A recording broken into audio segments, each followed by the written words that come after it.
হওয়ার কথা ছিল, গতকাল আমি শেষ হয়ে যেতাম, কারণ যে অ্যাক্সিডেন্ট করেছি বেঁচে থাকার কোনো সম্ভাবনাই ছিল না। আমার পুরো গাড়ি শেষ, গাড়ির শুধু ইঞ্জিনটা বাকি আছে আর সিটটা বাকি আছে, বাদ বাকি আর কিছু নাই, পুরো গাড়ি শেষ হয়ে গিয়েছে। কেমনে পড়েছি? রাস্তা দিয়ে আসছিলাম, গাড়ি ছিল প্রায় 70 কিংবা 65-তে, স্পিডটা মোটামুটি অনেক বেশি ছিল।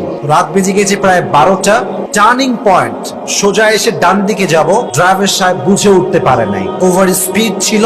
এমন জোরে একটা আঘাত লাগছে গাছে, গাছে আঘাতে গাড়িটাই দেখেন আমার, লুক এট মাই হ্যান্ড, হাত দেখেন, এই হাতটা আমি বুঝাচ্ছি যে গাড়িটা কেমন হয়েছে। গাড়িটা এমনি যাচ্ছে, সোজা গিয়ে গাছে লাগছে, গাছে লেগে এমনি একবার উল্টাইছে, উল্টায় সোজা হয়েছে, আবার উল্টাইছে, সোজা হয়েছে, এমনি 3বার গাড়ি উল্টাইছে, কিন্তু আমার দেহে একটা আঁচও লাগে না, কিচ্ছু হয়নি আমার। শুধু আমার না, আমার সঙ্গে আরো 5 জন ছিল, আমরা মোট 6 জন ছিলাম, কারো দেহে কোনো আঁচ লাগে না। আমি ভাবলাম যে আল্লাহ হেফাজত করনা চাহতা है तो कोई